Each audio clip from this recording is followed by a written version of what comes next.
Entre las características del sonido tenemos tono o altura.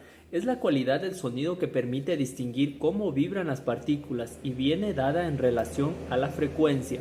Entre los tonos tenemos tonos graves, medios y agudos. Los tonos graves varían desde los 20 hasta los 256 Hz. Los tonos medios van desde los 256 hasta los 2000 Hz, mientras que los tonos agudos van desde los 2000 hasta los 16000 Hz. Los tonos graves se caracterizan por ser más pesados y sus ondas son muy lentas. Estos pueden ser el rugido de un león, los truenos, la bocina de un camión, etcétera. Los sonidos normales, que son los sonidos medios, estos tienen una velocidad constante y no son muy altos ni bajos. Estos pueden ser el sonido del habla, una conversación, etcétera. Los sonidos agudos tienen tonos muy altos y su recorrido es muy rápido. Estos pueden ser un violín, la sirena de una ambulancia, el maullido de un gato. Timbre es aquel que nos permite diferenciar dos sonidos de igual tono pero de diferentes fuentes emisoras. Por ejemplo, ¿cómo una persona no vidente puede distinguir cuándo está hablando con un niño o con un adulto? Esto lo hace a través del timbre. Por ejemplo, en una orquesta se puede distinguir el timbre de una guitarra del timbre de un acordeón. Hola, voy a hablar sobre las características del sonido. Lo encontramos en la intensidad, en la frecuencia, en el timbre, en la duración y en el eco. Cuando hablamos de la intensidad, decimos que es la fuerza con que se percibe el sonido y depende de la amplitud del movimiento oscilatorio. Hablemos de la duración. Es el tiempo que dura la vibración. Puede ser larga como una sirena de bomberos o corta como un chasquido de dedos.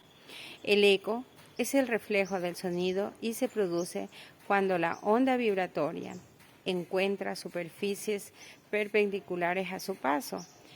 El oído humano es capaz de distinguir dos sonidos consecutivos, siempre que hayan sido emitidas con una diferencia de al menos 0.1 segundos, dependiendo de la velocidad de propagación del sonido. Los micrófonos son dispositivos que se encargan de transformar de ondas analógicas a ondas digitales. Existen diferentes tipos de micrófonos, entre ellos tenemos los dinámicos. Los dinámicos se caracterizan porque se conectan a los dispositivos, es decir, que no necesitan de una carga eléctrica.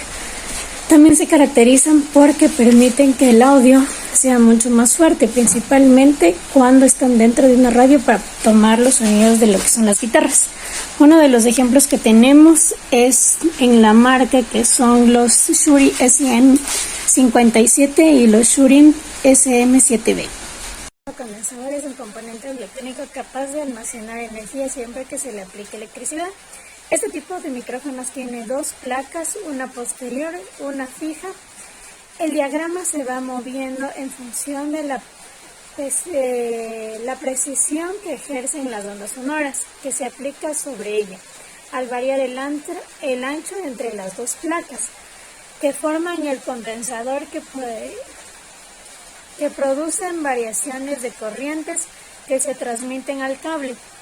Además, este tipo de micrófono, por lo tanto, necesita energía conocida en este nicho como es la alimentación plasmática para que funcione. Aunque el cable es igual al que se utiliza en los micrófonos dinámicos, tienen que conectarse a una consola para poder así transmitir las ondas. Para que tenga este tipo de alimentación, que generalmente es de 48 vatios. Los tipos de micrófonos según su formato, tenemos los micrófonos de mano. Esto, como dice su nombre, son micrófonos que se llevan en la mano y se utiliza para conciertos, entrevistas al aire libre. También tenemos los micrófonos de solapa. Estos generalmente, como dice el nombre, se conectan en la corbata y esto se los utiliza para los locutores. Tenemos los micrófonos internos. Estos son los micrófonos que no podemos ver.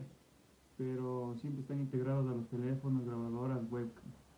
Ya, los micrófonos de diadema son los micrófonos que utilizamos en el gaming. Y para finalizar, los micrófonos USB digitales, estos son los que están copando el mercado, más que todo por su versatilidad. Y no necesitan una tarjeta de audio para transformar el sonido, entonces directamente lo transforma de análogo a digital. Los micrófonos también se pueden dividir según su directividad o direccionalidad, es decir, según la sensibilidad que tengan para registrar el sonido.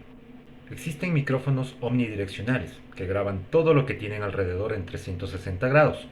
Estos se utilizan cuando queremos capturar el sonido ambiental, por ejemplo, de una cancha. También hay micrófonos bidireccionales, que captan el sonido de dos direcciones, delante y atrás, y tienen una forma de 8. Estos nos sirven si deseamos hacer una entrevista o cantar con otra persona.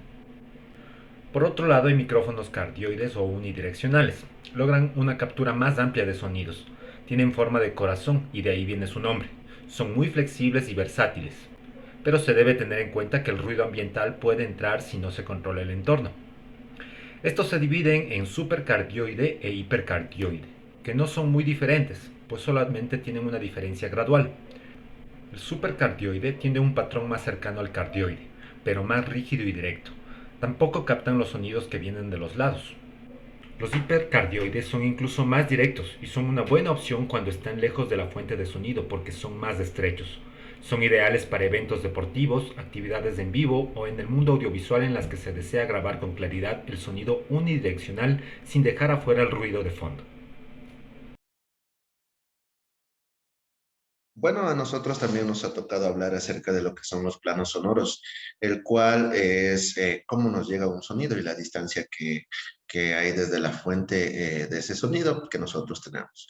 En este caso, nosotros tenemos 5 planos. Yo voy a hablar de los 3 primeros. El primer plano nos dice que se llama primerísimo primer plano, que no tiene una excesiva intensidad, pero la cercanía de la fuente hace que nos llegue el mensaje de forma muy clara.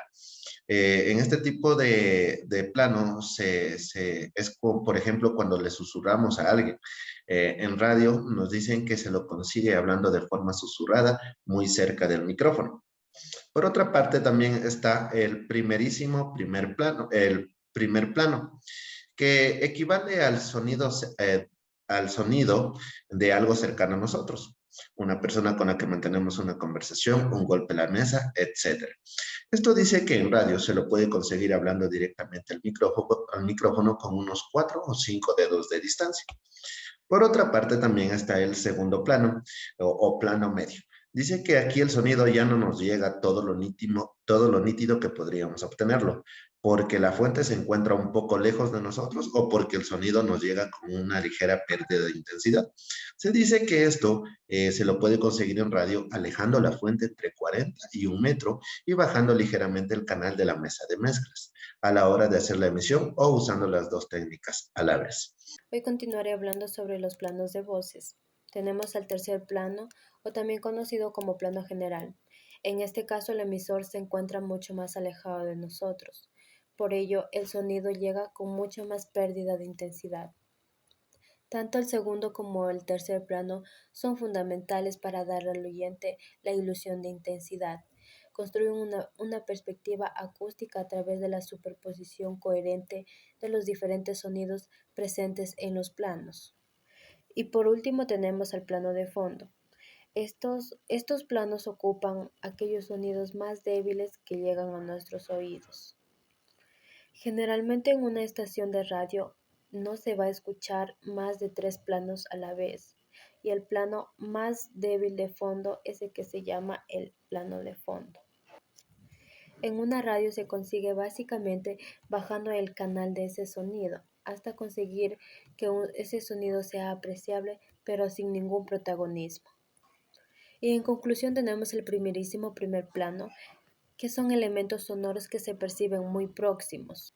El primer plano son sonidos que se perciben cercanos, el segundo plano son los sonidos que se perciben algo distantes y por último el tercer plano son sonidos que se perciben muy alejados. Eso ha sido nuestra exposición. Muchas gracias, estimado docente.